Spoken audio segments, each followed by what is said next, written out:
morphology chapter that is related to gastrointestinal agent. Here in the previous class, I discussed about what is the peptic ulcer and how many drugs are used for treatment of peptic ulcer. Right now, we started to next. Right now, we started to GIT tract agent. Actually, GIT tract having the different part like a mouth, esophagus, stomach, intestine, duodenal, and large intestine and anus part. And accessory gland contributor to digestion process. Several glands that are accessory glands. Okay, pancreas, gallbladder, livers. And main function after the digestion, the food material absorbed by the villi into the blood, and waste product are removed out from the lower intestinal part. ठीक है, by the helping the peristaltis movement. Next, these are the general information. But right now start to discuss about the vomiting or anti-vomiting. What is vomiting? If any toxic substance, if you take toxin, then toxin reaches in stomach. Then stomach having the different type of receptor like a 5-HT receptor, D2 receptor, M1 receptor, and that stimulates to CTZ zone and nucleus tactic solitarius zone. Ultimately induce the vomiting. That induce the vomiting because the toxic substance may be harm to the body and it can be damage to the body.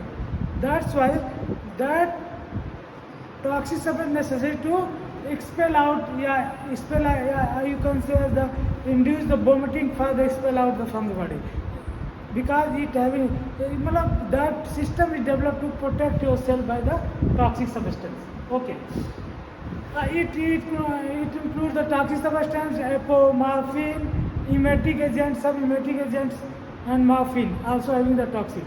Yeah, you can say the alcohol. If you take a large dose, any person will large dose, then alcohol induces the toxic for having the toxic for the body. That stomach send the message to the city zone, and city zone present in the medulla oblongata. That stimulates the vomiting and ultimately alcohol expel out from the body.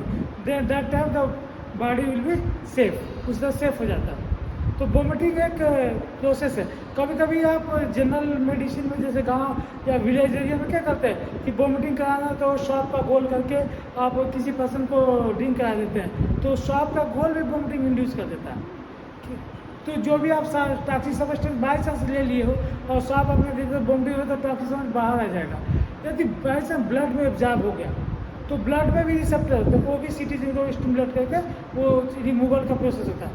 तो ultimately ये vomiting जो है, अब vomiting होता है तो normal process है यदि कोई टॉक्सिक सब्सटेंस है तो.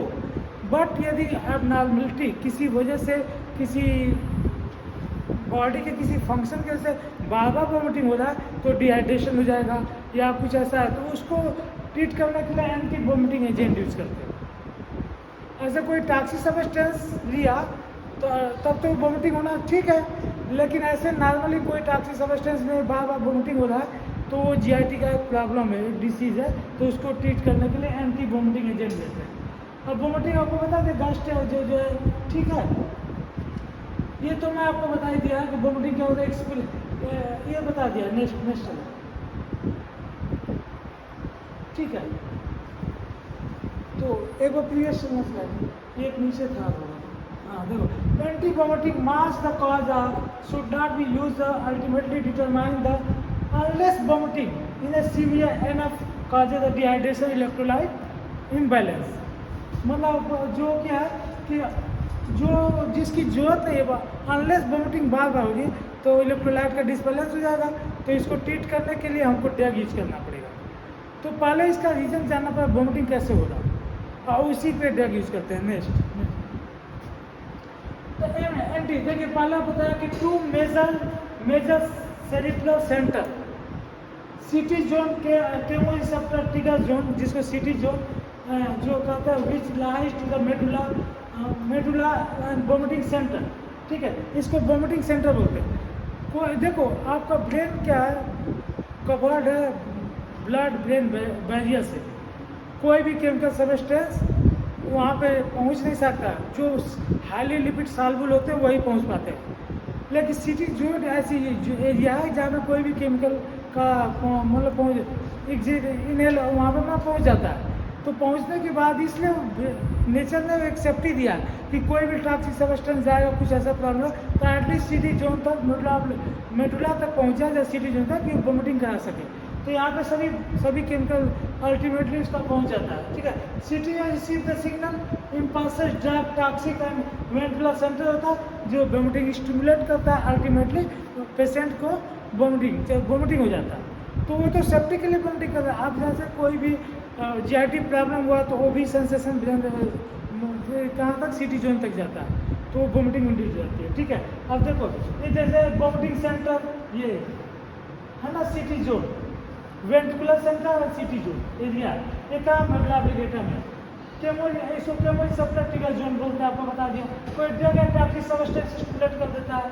ठीक है, यहाँ vomiting due to odour smell and taste से होता है। ऑर्डर स्मेल टेस्ट है, कोई कभी नहीं कोई स्मेल हो ऐसा बहुत खतरनाक तो लेते ही उल्टी जैसे होता है, तो वो वोमिटिंग इंड्यूस किया। फिर डायफ्राम ये ऐसा करके ये स्टिमुलेट करते हैं। नेक्स्ट में और अच्छे से बताऊंगा, आपको बता दूँ। देखो ये इसमें ये सिटी जो जेड का जोन है सिटी जोन का है, ये न्यूक्लियस एक्टिस सोलिटोरियस है, इसको बोलते हैं। अब देखो इसको समझना है आपको, ये वोमिटिंग सेंटर है। ठीक है, तो वोमिटिंग सेंटर यहाँ पे सिग्नल जाएगा तो वोमिट होगा। अब फर्स्ट टाइम कोई ड्रग या कोई टॉक्सिक सब्सटेंस लिया तो स्टमक तक आया, तो स्टमक में जो रिसेप्टर होता है 5H3, इसको हम सेरोटोनिन रिसेप्टर बोलते हैं। ये स्टिमुलेट होगा, ये किससे स्टिमुलेट होता है? Due to GIT irritation, chemotherapy, radiation, infection और डिसीज जो होगा, कोई भी कोई भी ड्रग होगा, कोई भी ड्रग भी वोमिटिंग इंड्यूस करती है। सभी नहीं, लेकिन कुछ तो करती है। इस पर इफेक्ट करेगा जीआईटी का। ये सिग्नल कहाँ पे जाता है? न्यूक्लियस एक्टिस सोलिटोरियस में ये सिग्नल जो है वोमिटिंग सेंटर में देता है, तो वोमिटिंग इंड्यूस जाती है। ये एक चीज़ है। देखो अब दूसरा है कि ब्लड में कोई चीज़ ड्रग एब्जॉर्ब हो गई, जीआईटी से वोमिटिंग नहीं हो पाई, जब ब्लड में चला गया तो ब्लड का सेंटर वोमिटिंग कैसे इंड्यूस करेगा? यहाँ 5 ब्लड वेसल्स में होता है, ब्लड वेसल। तो जैसे साइटोटॉक्सिक ड्रग का मतलब समझ रहे ना? साइटोटॉक्सिक मतलब एंटी कैंसर ड्रग, कोई साइटोटॉक्सिक सिस्प्लैटिन है, साइटोटॉक्सिक ड्रग है, तो एंटी कैंसर ड्रग ज़्यादा रहती है। लियोडोपा, एपोमार्फिन, डिजिटालिस, आर्गेप्टोमार्फिन and emetine, the agent which having the capacity to induce the emesis, तो उसको इमेटिन बोलते हैं। इस पर इफेक्ट करेगा। और ये जो है यहाँ पे H1 रिसेप्टर, B2 रिसेप्टर, इस पर एक्ट करके 5HT देख रहे हो ना सिग्नल यहाँ तक आया। और quad receptor, M receptor, quad receptor भी होता है ना, मार्फिन एक्ट करता है। ये दोनों एक्ट करते हैं, फिर यहाँ सिग्नल देंगे यहाँ पे, फिर ये सिग्नल है वोमिटिंग सेंटर में। तो ये ब्लड में ये जब जाएगी तभी वोमिटिंग इंड्यूस होती है। और तीसरा एक सेंटर सेरेब्रम और ईयर में M1 H1 receptor directly stimulate करते हैं वोमिटिंग सेंटर को। तो इस तरह से ये जितने जीआईटी ट्रैक है, ब्लड वेसल्स है, ब्रेन का पोर्शन है, ईयर है, ये सभी स्टिमुलस लेके वोमिटिंग इंड्यूस करता है। ओके, तो ये पार्ट आपका how to develop the vomiting या इमेसिस, समझ रहे हो? ये आपको बताया कि ड्रग केमिकल कैसे रिसेप्टर बाइंड करके सिग्नल देते हैं और इमेसिस इंड्यूस करते हैं। ये टॉपिक यहाँ पे हो गया। अब इसका एंटी वोमिटिंग हम नेक्स्ट स्लाइड में बताते हैं।